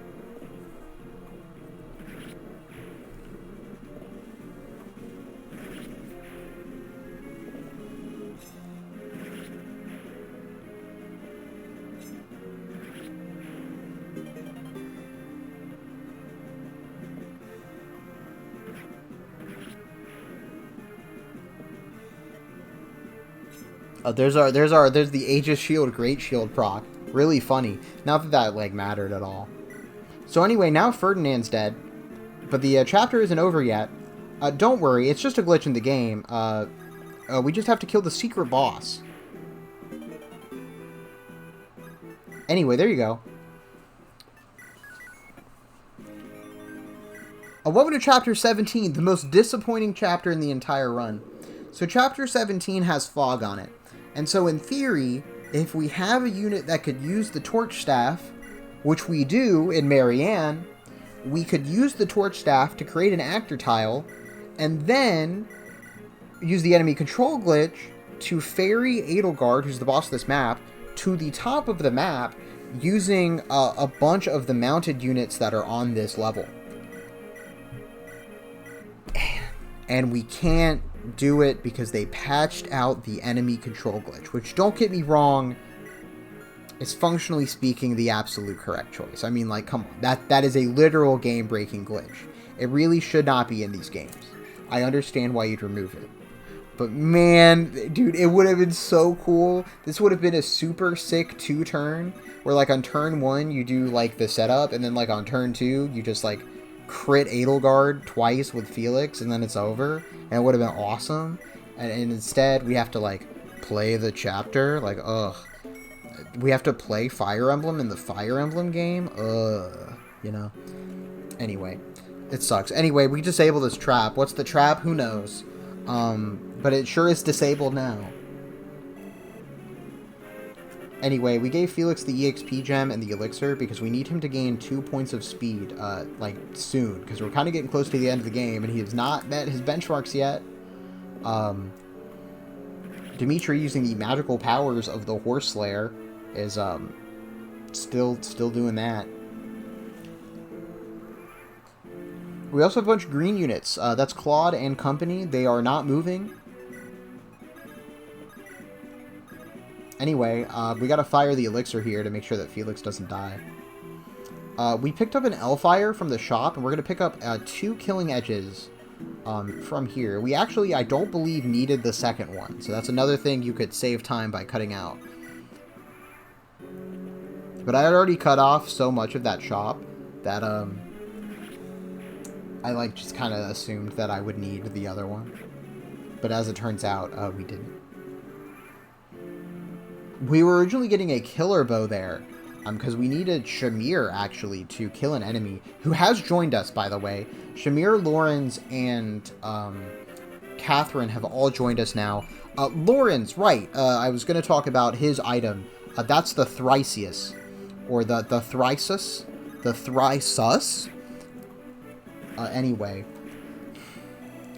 It is basically the Caduceus, except it gives you +5 magic. So this game does not have, you know, tome range +2, which is what the remake made Thriceus do. Which, don't get me wrong, tome range +2 is just bonkers. It's just insane. Like, who thought that was okay? In this game, it just gives you +5 magic, as well as tome range +1. Which, don't get me wrong, is absolutely insane, completely bonkers, and I want to know who thought that was a good idea, because, oh my gosh. But anyway, it, basically Byleth has just ridiculous amounts of damage now. Oh, also, there's Hilda. Check this out. Congratulations, the green units are now our friends, and the fog is now lifted. That's right, you don't have to kill any of them in this one. You can just do this. Anyway, we're going to pick up some guys with our mounted units before, finishing out the level. We do have to pick them up because they're gonna like run down and like do extra combats, and it's like a pretty big waste of time. So instead we'll just do this. Felix gets a nice dodge there. We don't actually have to dodge, but it is appreciated. Anyway, Byleth's going to move down. We're going to Thunder Edelgard. Unfortunately, she does get a Great Shield proc, but fortunately for us, because we capped Strength with the Killing Edge, we do exactly 15 damage twice to close this one out, and then get a great level up, right? I mean, you know, it's contained speed. That's the stat we need, right? So, you know, pretty good. As we move on to Chapter 18, The King's Return. So story time. Now that we have defeated Edelgard and forced her to retreat, we now have to return back to the capital of the Holy Kingdom of Fargus, which is where Dimitri's from. He's the prince, you know, the king, really, because his father is dead. So actually, he's the king now. But currently, Cornelia is running it. That's the person who's the boss of this chapter. So we have to kill her.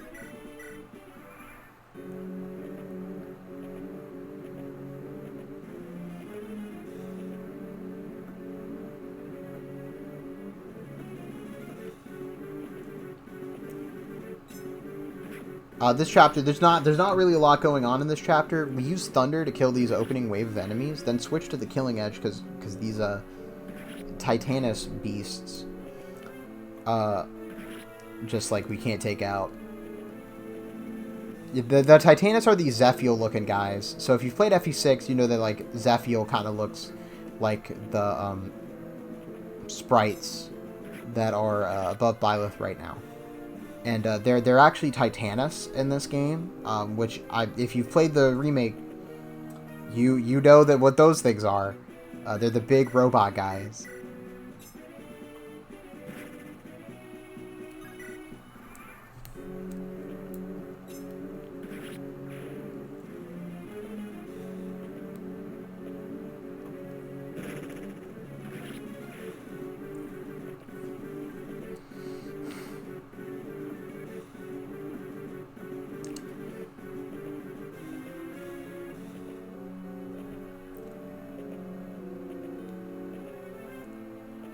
Anyway, there's really not a whole lot in this chapter. We're about to do a warp and then kill the boss. It's not that complicated.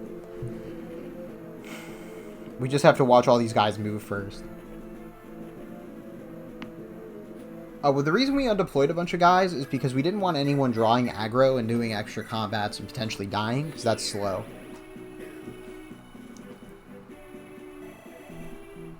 We are going to turn animations back on here, though, because this is the last person Byleth fights with a sword. And I wanted to show the sword crit, because we double crit Cornelia here.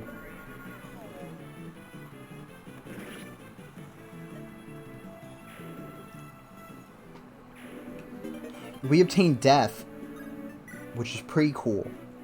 Before moving on to Chapter 19, Golden Deer's Plea, we gotta save Claude for reasons. And to do that, we have to go down and kill Edelgard's uncle.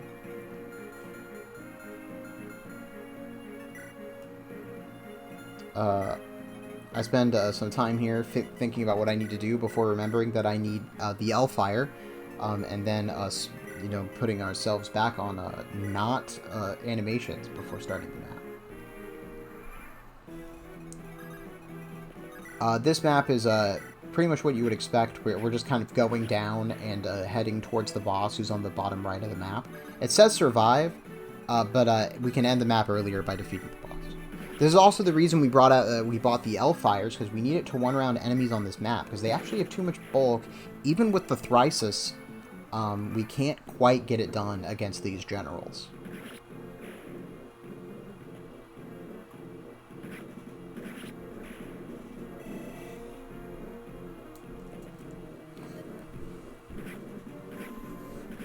Hilda procs Soul here, which is really funny. I think that's not her ability, but instead the ability of her axe, which I think is for Kugel, or whatever it's called.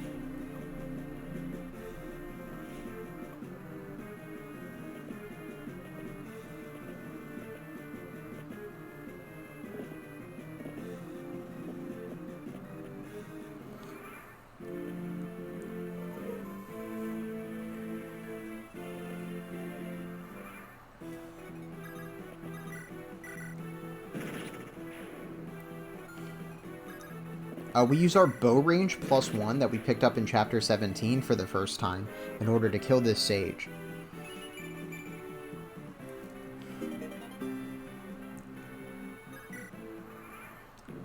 You know, I'm thinking about it more, and it's actually kind of fitting that we're using Bow Knight, or we're using Ranger, because Ranger is basically Bow Knight, and Bow Knight is one of the best classes in the remake. So if you think about it, it's actually very fitting we're using Ranger Felix.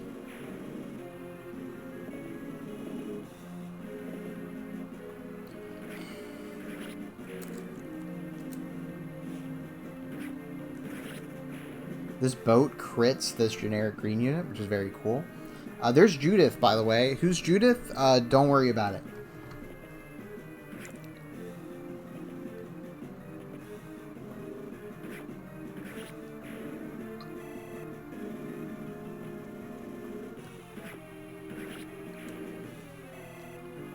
Anyway, we use our 3 range in order to actually kill these bow range +1 snipers, so that's fun.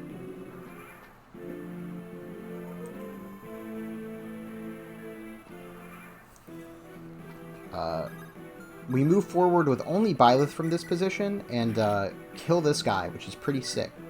Next turn, we're going to take out that guy. But first, we have to get double Great Shielded. What the heck? And take out this guy. And, you know, Felix is just chilling because we've reached, I believe, his speed benchmarks now, so it no longer matters. Dimitri's going to kill a couple of these guys, getting another level up, which I believe contains the last point of nothing, actually. That level up did not matter at all. I was going to say, I think we needed one more skill to do what we need to do, but apparently no.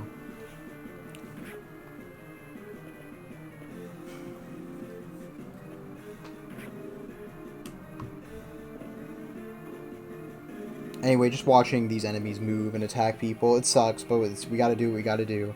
Next turn, we get to get out of here. But not before turning animations on again.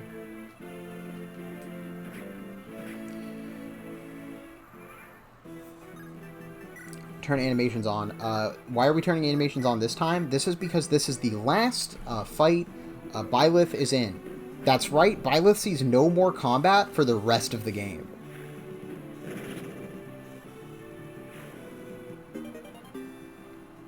But don't worry, we get S-rank anima just in time. As we move on to Chapter 20, so you remember how in Chapter 6 we warped Felix and then immediately killed the Death Knight with the rapier? You want to see us do it again?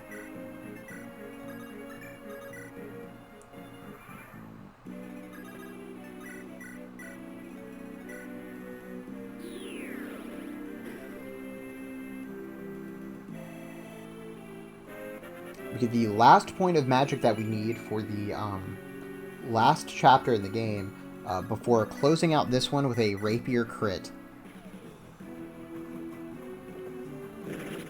Killing the Death Knight once and for all.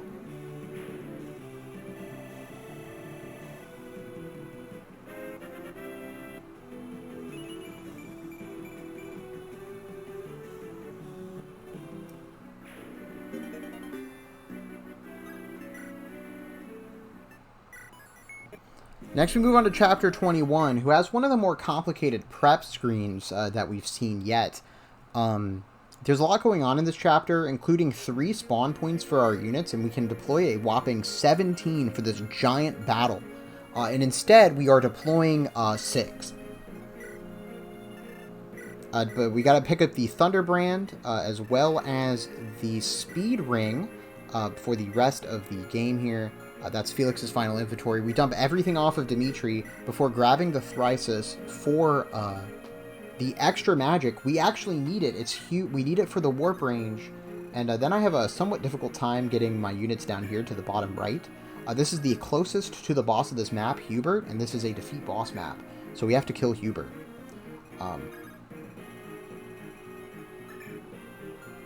So it's pretty simple. I'm sure you've already seen the game plan, which is warp Felix over to Hubert, then kill Hubert. But because there's a bunch of enemies blocking the path, we need the Thrysis to get the additional warp range. But we also have to do it on turn 2, because from this distance, we actually don't have enough oomph. Which is why we have Shamir. Originally I was buying a killer bow for her, but she's actually only fighting these monsters, so the beacon bow works just fine. Did you know Shamir has Gale Force? Why? I don't know. I couldn't tell you. Anyway, we use the Power of 3 range one last time, getting another level up on Felix as we rush to try and gain his last point of skill in order to have better odds of doing what we need to do.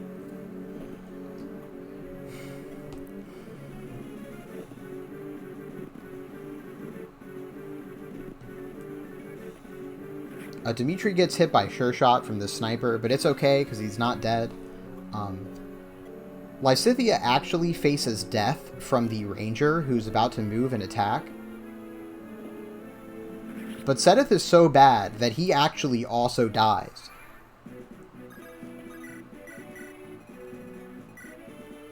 Being the run's second and final death of a player unit. We warp Felix over. Felix, Thunderbrand, Hubert. Let's get out of here. So now we finally move on to final one. You know, once we see this level up, we get that we had 12 luck. That's right, it took the entire game, but we finally got 12 luck. Final Oath of the Dagger. This is final one.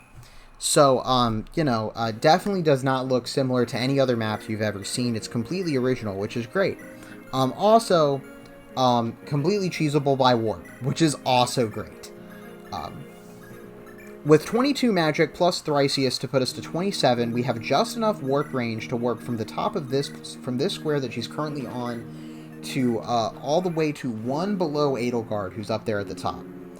Edelgard is a completely insane boss. She...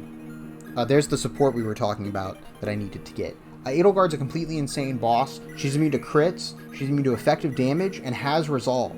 So if you don't one-round her, it's like really difficult to kill her. She has 27 speed, which is why you need 29 plus the speed ring to bump you to 31 to double.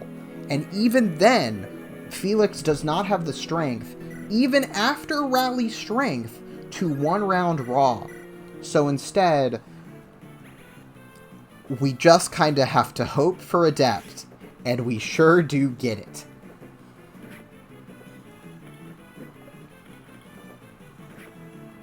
If you fail to kill on this turn, you're like getting swarmed by monsters, and it wastes so much time.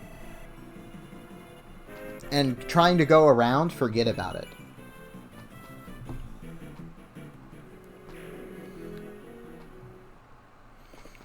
And anyway, we're here at the end. So the reason that we needed the support, I'm sure you're wondering, is for this kill right here. Check this out.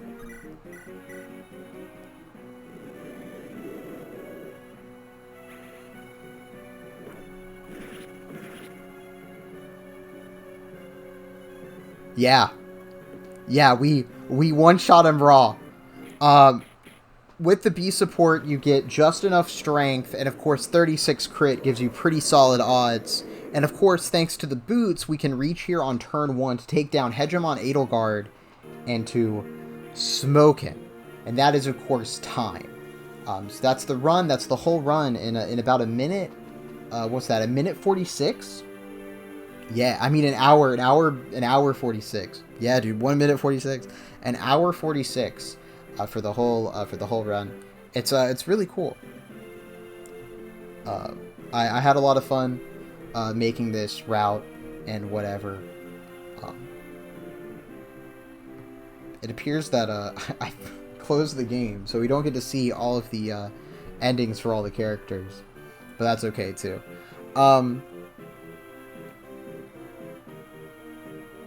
Do I have any closing thoughts? Probably.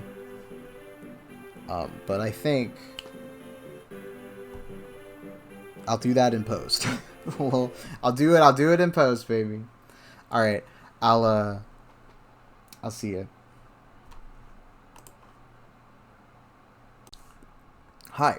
it's me again, Joshua Dragonpillow. This time in the future past, of course.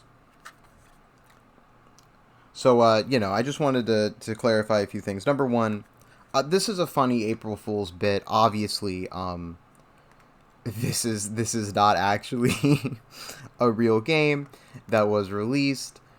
Right. This is actually the Fire Emblem 17. That's not the right number. The Fire Emblem 16 demake, which was made by Glaciemnox in 2022. I played it once because I thought it looked exceptionally stupid. And I was right. And it is. Only Blue Lions is playable through this. The others are not. Of course, we're missing a lot of chapters, but there is one paralog, which is, of course, the one that we skipped by killing Ingrid.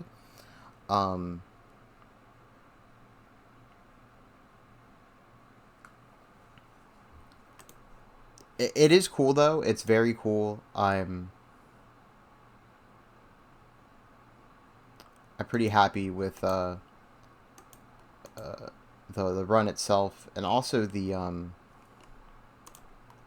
game is very fun to play. I'm happy to do it. I've always wanted a romhack, or not romhack. Always wanted to speedrun a romhack since I started doing draft racing last year.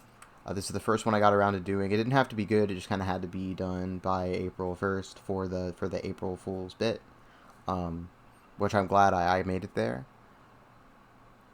But yeah, so that's the game. So it's the Three Houses GBA demake by Glaciemnox. That's the game if you want to play it yourself. It's in a, as you saw, it's a completed game in the sense that you can complete the game.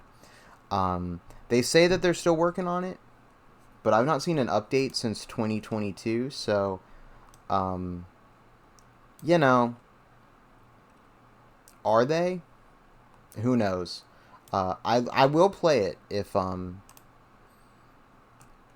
update it. I will run this back 1,000%. I know that there was another one that people were working on, and I hope that one finishes because I'd love to play that too. I actually do like this game a lot. It is nice to play Three Houses, but without really ridiculous monastery sections that take several hours. So that's cool. The game itself is, it's Game Boy Advance mechanics with, skill systems and all that.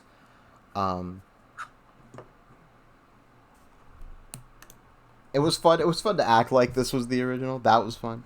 But yeah, it's not the original game.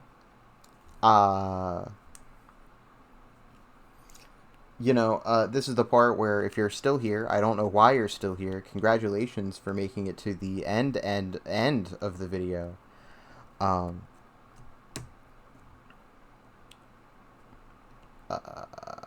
If you want to watch more of my content, I do have some from years ago that do exist on this channel, but I wouldn't recommend it because most of it's really terrible and bad and awful. Unless you're a glutton for bad content like myself, in which case you may go ahead. Though in the upcoming months, I will be involved in another round of draft racing for any who are interested. The first one will be Three Houses, funny enough. The real one, not this, obviously.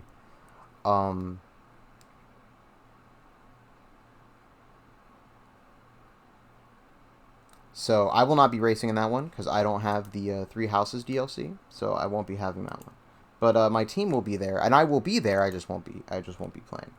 And then next month after that, it's The Last Promise. Next month after that, it's Fire Emblem Fates Revelations, and then after that, it's Radiant Dawn. So that's the upcoming relay race that starts in April. Do we have a date on that? We do April 12th. So that's the date.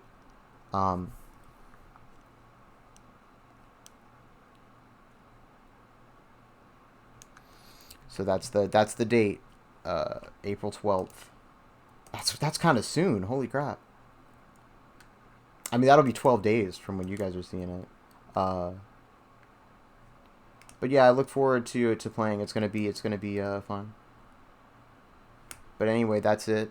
That's the whole. You know. All right. Thank you all for watching. Blah blah blah. Hit hit the buttons if you want to, and good night. Unless you're watching this in the morning, in which case, have a good day.